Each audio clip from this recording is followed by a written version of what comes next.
नमो नमः अकालमा मृत्युवरण गरेका यसकुलमा जो जति छन् मरेका पाउन् सबैले वैकुण्ठ धाम भन्दै गरौँ श्री हरिमा प्रणाम भन्दै गरौँ श्री हरिमा प्रणाम। अनंत कोटि ब्रह्मांड नायक भगवान सच्चिदानंद स्वरूप कृष्णचंद्र परमात्मा प्रभु को पाद चरण में साष्टांग दंडोत गर्दै स्थापित संपूर्ण देवी देवताहरूमा नमन गर्दै वरिपरि रहेका सम्पूर्ण देवी देवताहरूमा साष्टांग दंडोत गर्दै विद्वान गुरुवर्गहरू हुनुहुन्थ्यो। साना मान्छे साना भए पनि विद्वत्ताले युक्त भएका विद्वान गुरुवर्गहरू उहाँहरूलाई हार्दिक आभार गर्दै र तपाईहरुले आफ्ना स्वर्गीय पितृहरूको मोक्षको कामना गर्दै श्रीमद् भागवत महापुराणको सानो रूप एका हो भने त्यसलाई 7 दिन लगायो भने सप्ताह हुन्छ, 1 दिन लगाउने यसलाई एकाह भनिन्छ। एकाहको रूपमा पाठ पारायण गराउनुभयो तपाईहरुले। पितृले प्राप्त गर्ने भनेको पाठ हो। उहाँहरूले बुझ्नु पितृ भनेको गइसके पछाडि वायुको रूपमा हावाको रूपमा हुनुहुन्छ। जुन हामीले संस्कृतका पाठहरू पढेर सुनाएका छौँ उहाँहरूले त्यो बुझ्नुहुन्छ। फेरि तपाईहरुलाई मनमा लाग्दो बासिन्दाले संस्कृत नबुझ्ने मरेपछि पितृले कसरी संस्कृत बुझे भन्ने लाग्दो त्यो वायुको रूपमा भएका पितृहरूले विश्वको जुनैसुकै भाषा पनि बुझ्छन्। पहिला हामी अङ्ग्रेजी भाषा बुझ्दैन थियौँ नि, हाम्रो भाषा नेपाली हो। हामी जन्मबित्तिकै नेपाली भाषा बोल्थ्यौँ, अङ्ग्रेजी हामी बोल्दैन थियौँ, पछि जाँदा जाँदै बोल्न जाने हो। त्यसै गरी पितृहरूले विश्वको जुनैसुकै भाषा पनि बुझ्नुहुन्छ, त्यो रूप हुन्छ। नभए कसैको देहावसान अमेरिकामा भएको हुन्छ, कसैको अस्ट्रेलियामा भएको हुन्छ, कसैको कहाँ भएको हुन्छ, त्यो रूप यहाँ आएको हुन्छ नि। त्यस कारणले पितृलाई चाहिने कुरो हामीले पाठ पारायण गरेर समापन गरिसक्यौँ। अब चाहियो कसलाई भन्दाखेरि अब हामीलाई चाहियो। अब चाहिँ यो चाहिँ सुन्ने भनेर त हामीले हो। पितृले पाठ सुनिसक्नुभयो, अब हामीले कथा सुन्नु पर्यो। त्यस कारणले गरिकन कथा सुन्नका लागि बसिसके पश्चात काम, क्रोध, लोभ, मोह 4 कुरा त्याग्नुपर्छ। आजको जुन यज्ञ तपाईले गराउनु भयो हैन, त्यो त सत्कर्म भनेको सज्जन मानिसले, विवेकी मानिसले मात्रै गर्ने कर्म हो। जस्तो पूजा पाठ कसले गर्दछन्? मानवहरूले गर्दछन्, मानिसले हो, विवेकी प्राणी। देवालय मठ मन्दिर कसले बनाउने काम गर्दछन्? मानवले गर्दछन्। कहीँ आज 12-15 वटा बाँदर मिलेर धर्मशाला बनाएर है भन्ने त सुनेको छैन नि हामीले। त्यो कसले गर्दछ? मानव, चेतनशील प्राणी। त्यो को हो? मानव हो। यस्तो सत्कर्म पनि कसले गर्छ भन्दा चेतनशील मानवले गर्छ। त्यस कारणले काम, क्रोध, लोभ, मोह 4 कुरा त्यागिसकेपछि भागवत रूपी शास्त्र सुन्न सकिन्छ। 4 वटा पुरुषार्थहरू छन्। त्यो 4 वटा पुरुषार्थमा 4 पटेका मानिसहरू रमाउने काम गर्छन्। धर्म, अर्थ, काम, मोक्ष, यो 4 वटा कुरामा मान्छे रमाउँछ। कोही धर्मतिर मान्छे रमाउँछन् हैन, कोही अर्थ भनेको कमाउनेतिर मात्रै मान्छे रमाउने काम गर्छन्, धर्म अर्थ हैन। काम भनेको कोही आफ्नो कामतिर मात्रै रमाउने गर्छन् कोही मानिसहरू। कोही मानिसहरू होइन मोक्ष पनि चाहिन्छ है भनेर मोक्ष खोज्नेतिर पनि लाग्छ। तर यो 4 वटा कुरा चाहिँ हामीलाई अपरिहार्य छ। धर्म, अर्थ, काम, मोक्ष 4 वटा कुरा हामीलाई चाहिन्छ। धर्म पनि गर्नुपर्छ। धर्म गर्नका लागि अर्थ चाहिन्छ, अर्थ नभइकन काम हुँदैन। अर्थ भनेको सम्पत्ति, धर्म, अर्थ। त्यो धर्म गर्नका लागि अर्थोपार्जन गरिसके पश्चात त्यहाँबाट गरेको यज्ञद्वारा हाम्रो कामना परिपूर्ति हुन्छ। काम भनेको के हो? त्यो कामना भनेको के हो भने जसले अहिले हामीले पितृमोक्षका लागि, उद्धारका लागि भनेर भागवत पढ्यौँ, त्यो परिपूर्ति हुन्छ। र अन्तिममा हामीलाई के हुन्छ भन्दाखेरि मोक्ष गति पनि प्राप्त हुन्छ। अब त्यस्तो प्रकारको शास्त्र एक मात्रै के हो त भन्दाखेरि त्यस्तो प्रकारको एक मात्रै शास्त्र भनेको भागवत। जस्तो उदाहरणको लागि यो भागवतको स्थानमा तपाईहरुले अन्य पुराण पढाएको भए पनि हुन्थ्यो नि है। भागवत बाहेक अन्य 17 वटा पुराणहरू छन्, त्यो कुनै पनि पढाउनु भएन। ब्रह्माण्ड पुराण, विष्णु पुराण, अग्नि पुराण, वायु पुराण, शिव पुराण, देवी भागवत त्यो छन्। महाभारत ल्याएर पढा भए पनि हुन्थ्यो। रामायण ल्याएर पढा भए पनि हुन्थ्यो। अर्को न्याय मीमांसा शास्त्रहरू शास्त्रहरू धेरै किसिमका छन्, तर हाम्रो मन त्यता गएन। केमा जान्छ? भागवत रूपी शास्त्रमा जान्छ। यसको कारण के हो त? किन यही शास्त्र चाहिँ सबभन्दा अपरिहार्य भयो? संसारमा रहेका मानिसहरूलाई मोक्ष दिने शास्त्र यही किन भयो भन्ने कुरा हामीले बुझ्नुपर्छ। भागवत सर्वश्रेष्ठ हुनुको कारण के हो भने जब भगवान श्री कृष्णचन्द्र परमात्मा प्रभुको स्वधाम गमन जाने बेला धाम जाने बेला भइसके पश्चात भगवान कृष्णको साथमा उहाँको मन्त्री भने पनि, स्वकीय सचिव भने पनि, मित्र भने पनि उद्धवजी हुनुहुन्थ्यो। अत्यन्तै प्रेम पात्र भगवान कृष्ण। उद्धवजी भगवान कृष्णको साथमा गएर भन्नुभयो, प्रभु हजुरको स्वधाम गमन हुँदैछ अरे। जब हजुरको स्वधाम गमन हुने बित्तिकै यहाँ कलियुगको आगमन हुन्छ। कलियुगको आगमन भइसके पश्चात यहाँ कलिले मानिसहरू भ्रष्ट हुन्छ। त्यो भ्रष्ट भएका मानिसलाई मोक्ष दिने साधन के हो? तम तु यस्यसि गोविन्द भक्त कार्यम विदाय च मच्चित्ते महते चिन्ता तम श्रुत्वा सुखमा बह। प्रभु हजुर गइसकेपछि त यहाँ बसी टिक्नु हुँदैन। त्यस कारणले त्यस्तो प्रकारको साथ हजुरले छोडेर जानु पर्यो। उद्धवजीले भगवान कृष्णलाई भन्नुभयो। कृष्णले के गर्नुभयो? आफ्नो शरीरलाई ब्रह्मत्वमा लीन बनाएर स्थिरोधाय प्रविष्टोयम् श्रीमद् भागवतार्णवम्। भगवान कृष्णले आफ्नो जहाँ चाहिँ जुन शरीर छ त्यो शरीरको अङ्ग प्रत्यङ्गलाई नै अक्षय रूपमा ग्रहण गरेर अनि जहाँ चाहिँ त्यो अक्षय रूप ग्रहण गरेर भगवान भागवतमा विराजमान हुनुभयो। अनि उद्धवजीलाई भन्नुभयो, उद्धव संसारमा म भएर अब केही हुँदैन, तिमी चिन्ता नगर। कलिकालको मानिसलाई मोक्ष दिने साधन मैले निर्माण गरिसकेको छु। त्यो के हो त भन्दाखेरि श्रीमद् भागवत महापुराण। यसलाई भगवत इदम भागवतम भनिन्छ। यो भगवानकै अरू कसैको पनि होइन। भगवत इदम भागवतम। यो कसको? यो भगवानको हो। अब कसको बन्न सक्छ? भगवत भक्तानां चरितम भागवतम। भगवान असल भक्तहरूको चरित्र नै भागवत भन्न सक्दछ।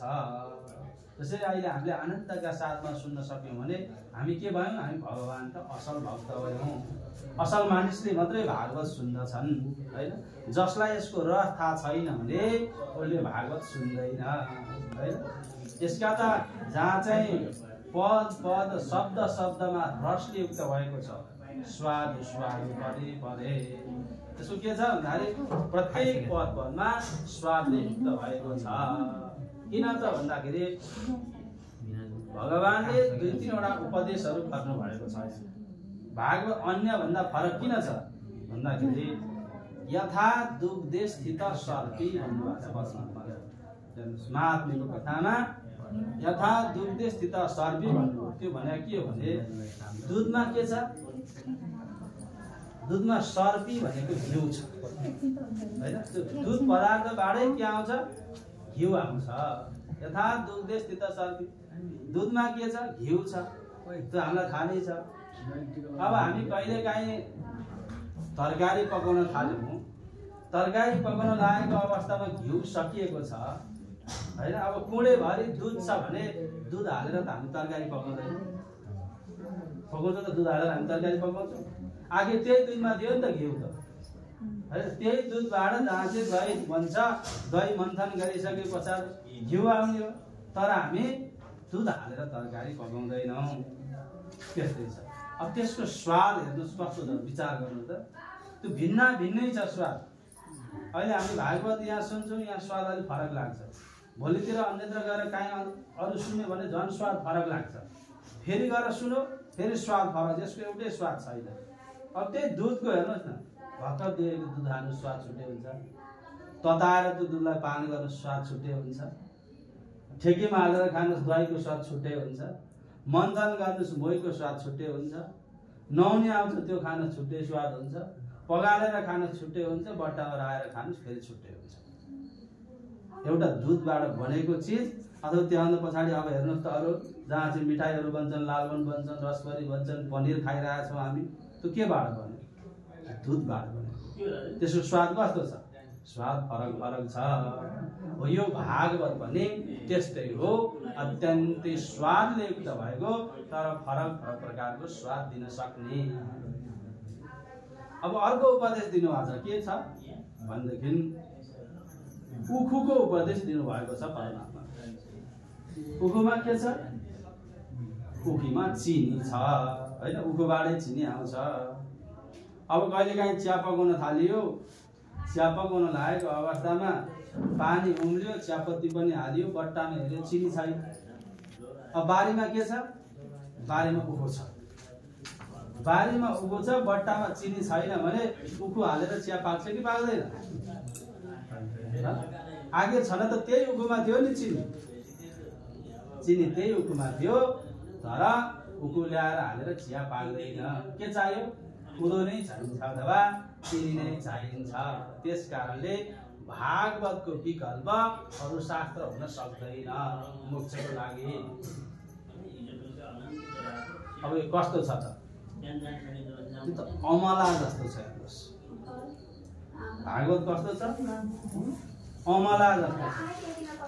पहिला हामी अमला खान्थ्यौँ, कस्तो हुन्छ स्वाद? टर्रो टर्रो होइन। पहिला अमला खायो टर्रो टर्रो हुन्छ, अनि फेरि खाँदै गयो गुलियो गुलियो हुन्छ, अन्तिममा सकेपछि झन् गुलियो हुन्छ, अनि अन्तिममा पानी खानुहोस् त अब कति गुलियो हुन्छ?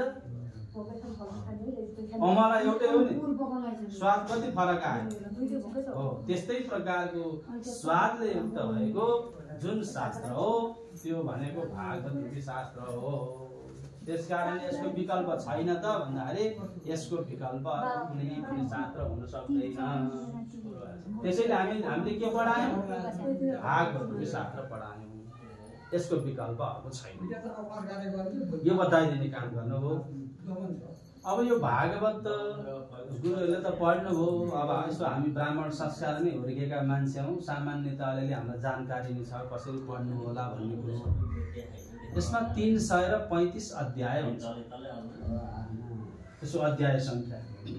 महात्म्य 6 अध्याय युक्त भएको हुन्छ, त्यो पद्म पुराण अन्तर्गत साभार गरिएको। महात्म्य भनेको के हो भने महत्त्व बुझेको चिजलाई नै महात्म्य भनिन्छ हैन। आफ्नो गुणानुवाद आफैले गायो भने राम्रो हुँदैन। म यस्तो छु, म उस्तो छु, म यो हुँ, मसँग यो छ। आफ्नो महत्त्व आफ्नो गुणानुवाद आफैले गायो भने राम्रो हुँदैन। भागवत यस्तो शास्त्रले आफ्नो महत्त्व आफैले व्याख्या गर्नु भएको छैन। पद्म पुराणले चाहिँ भागवतको महत्त्व बताइएको छ। पहिलो, दोस्रो र तेस्रो अध्यायमा भक्ति, ज्ञान र वैराग्यको त्रिवेणीको सङ्गम जुन सार छ त्यसलाई ल्याएर बताइएको छ। भागवतले के गरिदिन्छ? वृद्ध अवस्थालाई पनि तरुणामा परिणत गराइदिन्छ। भागवत त्यस्तो शास्त्र हो। तरुणामा परिणत गराइदिन्छ भने छालामा भन्न खोजेको होइन, सुन्नमा भन्न खोजेको, फुर्तीमा भन्न खोजेको। त्यस्तो प्रकारको शास्त्र जुन शास्त्र हो भागवत, त्यो भक्ति, ज्ञान र वैराग्यको कथालाई बताइदिनु भएको छ। त्यसै गरी आत्मदेव नाम गरेको ब्राह्मणको कुलमा उहाँको रानीले छल गर्नाले गरिकन धुन्धुकारी जस्ता पात्र बन्दै भएको छ। 4औं र 5औं अध्यायको कथा बताइन्छ। धुन्धुकारी उहाँ छलद्वारा जान्छ, बहिनीको साथबाट सन्तान मागेर ल्याइयो। आत्मदेव ब्राह्मणलाई जहाँ चाहिँ एउटा सन्यासीले फलको दान दिनुभएको थियो, त्यो फल लगाएर गाईलाई खान दिएका थिए। त्यहाँबाट जहाँ चाहिँ गाईबाट बाछो जन्मियो जसको नाम गोकर्ण। गो भनेको गाई, कर्ण भनेको कान। गाईको जस्तो कान भएर जन्म दिनुभएको कारणले गर्दा जसको नाम गोकर्ण। गोकर्ण पण्डितो ज्ञानी धुन्धुकारी महाखल। गाईबाट जन्मिएको चाहिँ सत्कर्मको प्रभावद्वारा पण्डित जीवन, मानिसबाट जन्मेको धुन्धुकारी चाहिँ खल बन्यो। केले हुन्छ यो? सङ्गतले। रावणको सङ्गत गर्नाले गरिकन विभीषणले कहिले पनि सत्कर्म त्याग गरेनन्। आखिर सम्बन्ध के थियो? रावण र विभीषणको सम्बन्ध दाजुभाइको सम्बन्ध थियो। रावणले को सङ्गतमा को पर्नु भएन? विभीषण पर्नु भएन। अब रामको संगत गर्ने मन्थराहरू कहिले मानव बनेनन् हैन। रामको संगत गर्ने मन्थराहरू पनि त थिए नि। त्यस कारणले धुन्धुकारी के भन्यो? खल भन्यो। खल शब्दको अर्थ के हो? ख भनेको खाने, ल भनेको लड्ने। आजकल त मैले यसो भने हाम्रा घरमा पनि धेरै यस्ता खलहरू छन् धुन्धुकारी जस्ता। खाने र लड्ने मात्रै धेरै छैन त आजकल घर। खाएका छन्, लडेका छन्, चलाएका छन्, बसेका छन्। सानी आमा आयो नि मतलब छैन, ठुली आमा आयो नि मतलब छैन, मामा आयो नि मतलब छैन, भेनाजु आयो नि मतलब छैन, कसैलाई चिन्जान छैन, चियापगारले हो भने पनि जान्दैन हुन्छ। सकिहाल्यो, खायो लड। त्यसलाई के भनिन्छ? खल। ख भनेको खाने, ल भनेको लड। धुन्धुकारी त्यस्तो दुष्पात्रमा दुष्कर्मतिर लाग्यो धुन्धुकारी। हेर्नुहोस्, पुत्रको दुःखलाई सहन नसकेर 60 वर्षको उमेरमा आत्मदेव नाम गरेको ब्राह्मण गोकर्णजीको प्रेरणाद्वारा यो भागवतको 10औं स्कन्धको पाठ गर्दै म जङ्गलको बाटो लाग्यो। संसारमा सन्तान भयो भने सुख मिल्छ भनेर हामी आशा गरिराखेका छौँ। संसारमा सन्तानले सुख मिल्दैन,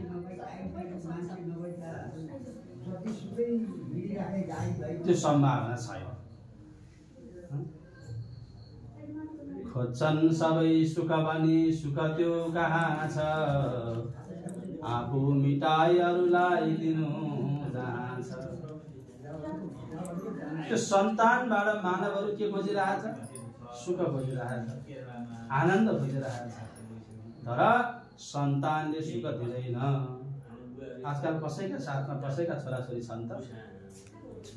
जसका घरमा अझ सहरतिर त अलि सहरतिर पनि छैन, प्रत्येक घरमा बाआमा मात्रै छन्, छोराछोरी खोइ लगाइसक्यो विदेश, यहाँ बस्दैन।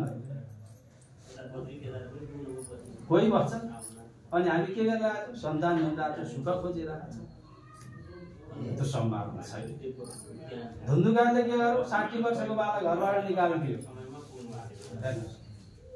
अब आमालाई गएर के गर्यो? लात्तीले हान्न थाल्यो। लत्ताया हाने, लात्तीले गएर हान्छ, सम्पत्ति ल्यामा भन्छ। अब के हुन्छ? कुपुत्रो दुःखदायक। सत्पात्र सन्तान जन्मियो भने त राम्रै होला, कुपुत्र जन्मियो भने त्यो अत्यन्तै दुःखदायक हुन्छ। त्यसले जिन्दगीभर के गर्छ? रोउने काम गर्छ। अहिले के भयो? आत्मदेव नाम गरेका ब्राह्मण बाटो लाग्नुभयो, गएर आमालाई लात्तीले हान्छ, सम्पत्तिले भन्छ, कुसङ्गतिको सङ्गति गर्न थाल्यो। अब तिनले वेदना खप्न नसकेर अनि साँझको समयमा गएर पानीको दुवामा हाम फालेर प्राणलाई त्याग गर्ने काम गरिन्। तिनको के भयो? देहावसानको नाम थियो जसको धुन्धुकारी। अब धुन्धुकारी के गर्यो? कुसङ्गतिको हातमा विविध प्रकारका मानिसहरूको सङ्गत गर्न थाल्यो, दुष्कर्म गर्नेवाला मानिसहरूको सङ्गत गर्न थाल्यो। गोकर्णजी हुनुहुन्थ्यो, गाईबाट जन्मेको, उहाँ तीर्थयात्राको लागि बाटो लाग्नुभयो। धुन्धुकारी के गर्थ्यो? सम्पत्ति ल्याउँदै चोर्दै ल्याउँदै थुपार्दै, चोर्दै ल्याउँदै थुपार्दै गर्ने काम गर्थ्यो। त्यो कुसङ्गति जहाँ चाहिँ रानीहरूले उसले जम्मा गरेको थियो, अन्तिममा त्यो रानीहरूले यसो विचार गरे, सम्पत्ति टन्न हामीलाई पुग्ने भइहाल्यो, हामीलाई धुन्धुकारीको माया होइन सम्पत्तिको माया हो, अब यसलाई मारिदिनुपर्छ भने त्यहाँदेखि यसो जहाँ चाहिँ व्यवस्थापन मिलाए, धुन्धुकारी सम्पत्ति लिएर आयो। ओहो पतिदेव कति गाह्रो होला भनेर एउटाले तालु मान्न थालेछन्, अर्काले पाखुरा मान्न थालेछन्। अब सम्पत्ति लिएर आउँदा त पाखुरा पनि दुख्यो होला, पाउ पनि जहाँ चाहिँ दुख्यो होला, अर्काले पाउ मान थालेछ। ओहो मेरो त भगवान्, यिनीहरूको भगवान् मनै रहेछु भनेर निधार। एउटी गएर द्वार भनेको ढोकामा बसिन्, अर्की गएर के गर्छन्? अब रस्सी भनेको डोरी लिएर आइन्, लगाएर सुर्कानु बार घाँटीमा कटाएर मर्नु। पिलिक्क आएर धुन्धुकारीले नमार मेरो विराम छैन, मैले खान देखेछु, लाउन देखेछु, किन मार्छौ मलाई? तै पनि धुन्धुकारी मर्दैन। आगो फिलिङ्गा जति ल्याएर त्यो भूतभूति आगो ल्याएर मुखमा हाल्ने धुन्धुकारीको तै पनि मर्दैन।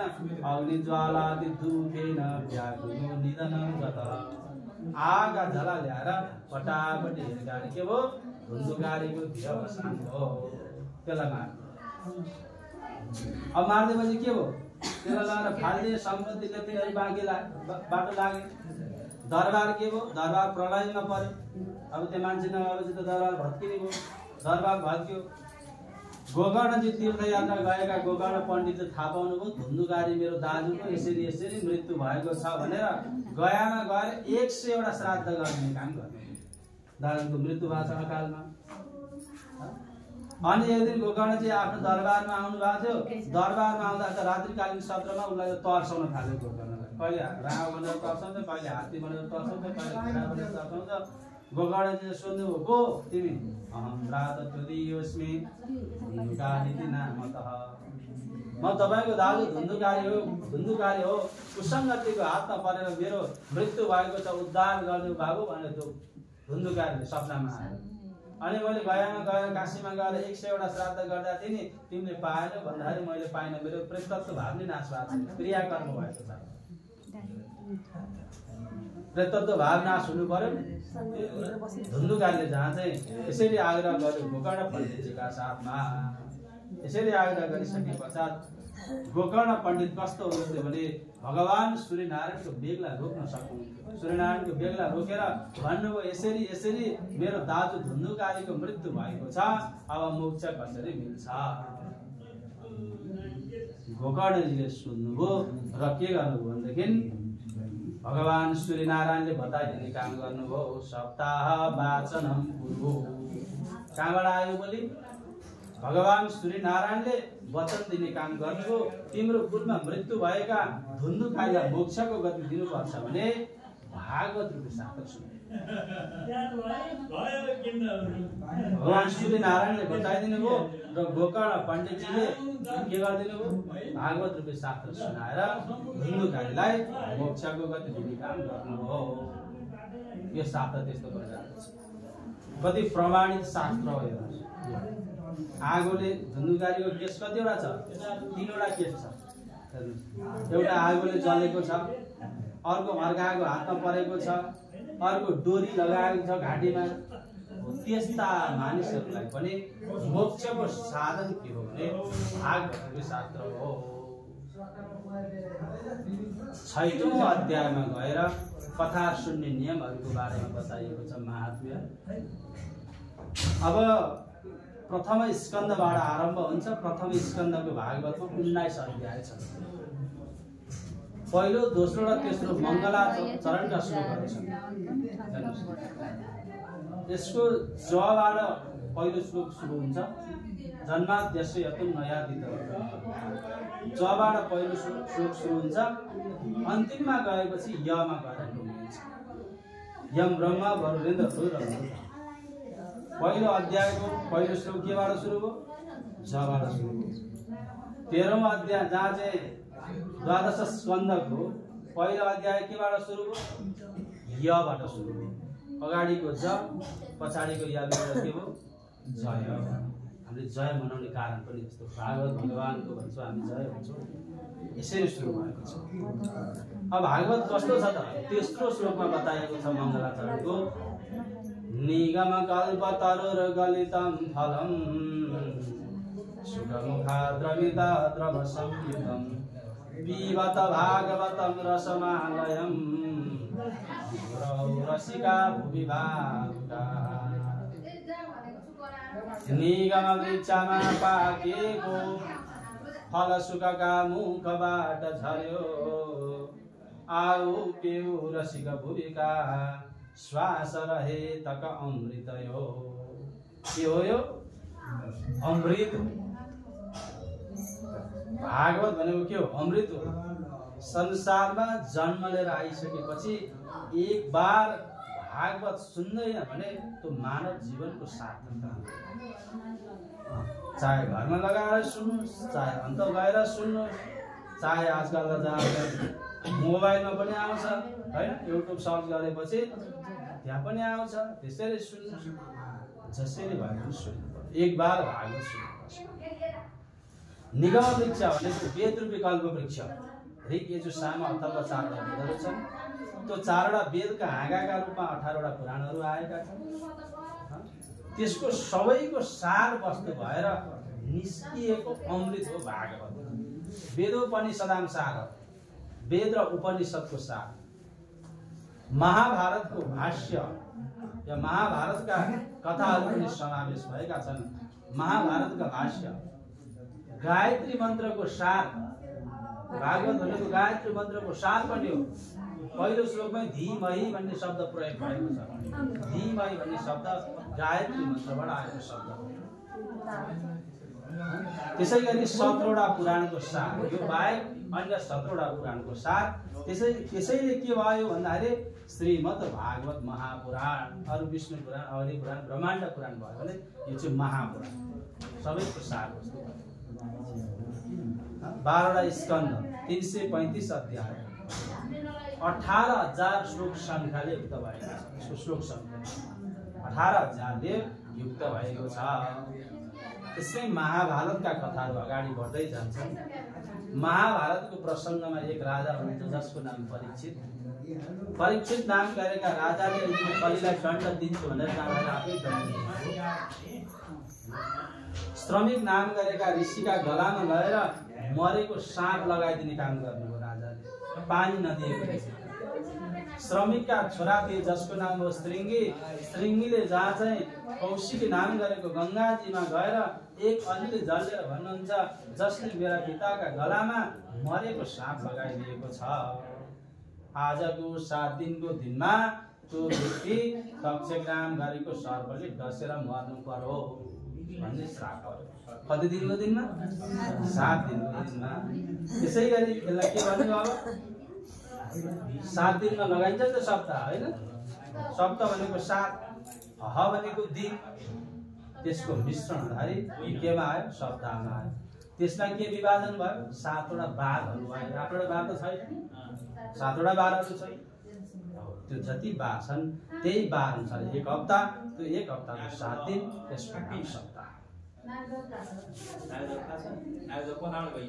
अब श्रमिक नाम गरेको ऋषिद्वारा जहाँ चाहिँ श्राप परिसके पछाडि राजा परीक्षित के गर्नुभयो? दरबारमा जानु। अब राजाले थाहा पाउनुभयो कि 7 दिनको दिनमा मृत्यु हुँदैछ भन्ने कुरो थाहा पाउनुभयो है। राजाले थाहा पाउनु, राजाले मात्रै होइन, अब तपाईँ हामी विचार गरौँ, कसैले हाम्रो मृत्यु 7 दिनमा हुँदैछ है भनेर भनिदियो भने हामी के गर्छौँ? के गर्छौँ होला? कसैले हाम्रो मृत्यु 7 दिनमा हुँदैछ भन्ने कुरो हामीलाई बताइदियो भने हामी के गर्छौँ? हामी पहिला मालपोत जान्छौँ, धन सम्पत्ति बैङ्कमा जान्छौँ होला, अर्को त्यहाँ पनि प्रोसेस मिलाइदिनु पर्यो, सजिलो होस् मेरा छोराछोरीलाई भनेर त्यता जान्छौँ। तर राजाले के गर्नुभयो? आफ्नो राज्य जन्मे जाए नाम गरेका छोरालाई दिनुभयो। मलाई राज्य किन चाहियो? 7 दिनको छु, मैले यो संसारै मेरो लागि प्रलय हुँदैछ, म जाँदैछु भने अब मलाई चाहिँदैन। सारा कुरा त्याग गरेर जन्मे जाए नाम गरेका छोरालाई राज्यभार सुम्पेर राजा परीक्षित गाजानु प्राय प्रवेश नाम गरेको गङ्गाजीका तटमा जाने काम गर्नुभयो। विविध प्रकारका ऋषिहरू आए, मोक्ष दिनका लागि उपाय निक्लिएन। सुखदेव स्वामी नाम गरेका गुरुजी आउनुभयो। महर्षि वेदव्यासका पुत्र हुन् सुखदेव स्वामी, उहाँ आउनुभयो। उहाँ आएर भन्नुभयो, महाराज तपाईँलाई के भएको छ, किन यहाँ आउनुभयो भनेर सोद्धाखेरि मलाई 7 दिनको दिनमा जहाँ चाहिँ मेरो मृत्यु हुँदैछ भन्ने कुरो म थाहा पाएर यहाँ आएको, तपाईँले एउटा उपाय दिनुहोस् भन्नुभयो। उहाँले के उपाय सुन्नु भन्दाखेरि संसारमा मानिसले मर्नुभन्दा अगाडि के काम गर्नुपर्छ उहाँले सोध्नुभएको प्रश्न। उहाँले मेरो भन्नुभयो, सबै नमर्ने कोही पनि छैन, संसारमा रहेका मानिसहरूले मृत्यु हुनुभन्दा अगाडि के काम गर्नुपर्छ गुरुदेव भनेर सोद्धाखेरि उहाँले भन्नुभयो एकचोटि भागवत सुन्नुपर्छ। लु तपाईँ भागवत सुन्नुहोस्, तपाईँको मोक्ष मिल्छ। 7 दिनसम्म तपाईँले सुन्नुभयो भने मोक्ष मिल्छ भनेर भागवतको शास्त्र सुनाइदिने काम गर्नुभयो। प्रथम स्कन्धमा, द्वितीय स्कन्धमा चतुश्लोकी भागवतको बारेमा बताइदिने काम गर्नुभयो। ज्ञान गुह्य छ, ज्ञान गोप्य छ, ज्ञान गएर विज्ञानमा मेल खाएको छ। परमात्माले चतुश्लोकी भागवतमा भन्नुभएको छ अहमेव संविभाग, यो संसारको सृष्टि हुनुभन्दा अगाडि पनि मै थिएँ, अहिले पनि मै छु, प्रलय हुन्छ त्यो अवस्थामा पनि म नै हुनेछु। त्यसकारणले एको बहुश्याम, त्यो ईश्वर मात्रै एक हो। अरू त हामी के हो? ब्रह्म सत्य, जगन मिथ्या, संसार मिथ्या हो। के चाहिँ सत्य हो? त्यो ब्रह्म चाहिँ सत्य हो। कसैले मान्छन्, कसैले मान्दैनन्, त्यो आफ्नो सरकारको कुरो हो। हामीले माने नमाने नहुने भयो। है। कसैले ईश्वर मानु वा नमानु, कसैले ईश्वर मान्दैन नमान्दैमा नहुने होइन नि।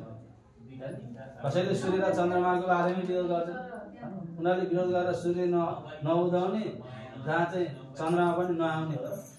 परमात्माको अधीनमा रहेको यो तत्त्व हो, शरीर पनि त्यही। चतुश्लोकी भागवतको बारेमा बताइदिनु भयो।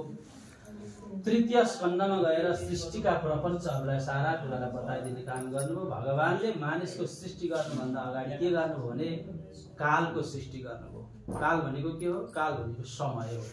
हामी काल आयो भन्छौँ, काल भनेको समय हो। समय सकिसकेपछि सबै कुरा सकिनेछ। त्यस्ता प्रकारका सृष्टिहरूलाई अगाडि बढाउनु भयो। स्वयम्भू नाम गरेको मनु र शतरूपा नाम गरेको महारानीको सृष्टि, त्यहाँबाट मानिसको सृष्टि हुन्छ। आकुति, प्रसूति, देवहूति तीनटी छोरी। देवहूतिलाई कर्दम प्रजापतिले विवाह गरेर त्यहाँबाट भगवानको कपिल अवतार भएको छ। भगवानको 24वटा अवतार मध्ये एउटा अवतार जसको नाम हो कपिल देव अवतार। कपिलदेव भगवानलाई आफ्नै आमा देवहूतिले सोध्नुभयो, बाबु यो संसारमा नर्क कहाँ छ, स्वर्ग कहाँ छ, यो बताइदेऊ। मान्छे स्वर्ग र नर्क भन्दा भन्दै बेलैमा जान लागिसक्यो भनिदिनु है। हामी पनि स्वर्ग भनिरहेको छौँ, नर्क भनिराखेका छौँ। संसारमा स्वर्ग के हो, नर्क के हो, त्यो कहाँ छ बाबु बताइदेऊ भनेर कपिलदेव भगवानका साथमा देवहूति माताले सोध्नुभयो।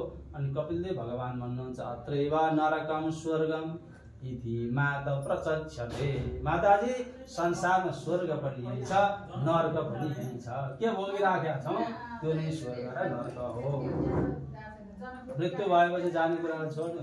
अहिले यसै गरी आनन्दमा रह्यो भने स्वर्गीय आवास भएको छ, यही हो स्वर्ग। यमन्द स्वर्ग के चाहियो? घर गृहस्थी जहाँ चाहिँ सारा कुरालाई अगाडि बढाएर बसिराखेका छौँ भने अत्रैव नरकम स्वर्ग, यहीँ छ स्वर्ग र नर्क, अरू चिन्तन गर्नु पर्दैन। उहाँले बताइदिने काम गर्नुभयो। अब त्यहाँभन्दा पछाडि चतुर्थ स्कन्धको आरम्भ हुन्छ। त्यहाँ दक्ष र शिवजीको द्रोहका चरित्रहरू, जुन स्वस्थानीका कथाहरू त्यहाँ प्राप्त हुन्छन् सार संक्षिप्तमा। त्यसै गरी जहाँ चाहिँ उत्तानपाद नाम गरेका राजा र प्रेत नाम गरेका राजा दुईटा हुनेछन् स्वयम्भूको वंशमा। उत्तानपादको वंशमा ध्रुव नाम गरेका महाराज हुनुहुनेछ। सौतिनी आमाको बाणरूपी वचनद्वारा 5 वर्षका ध्रुवती मधु नाम गरेका जङ्गलमा गएर समाधि बसेर भगवानको परम पद प्राप्त गर्ने काम गर्नुहुनेछ।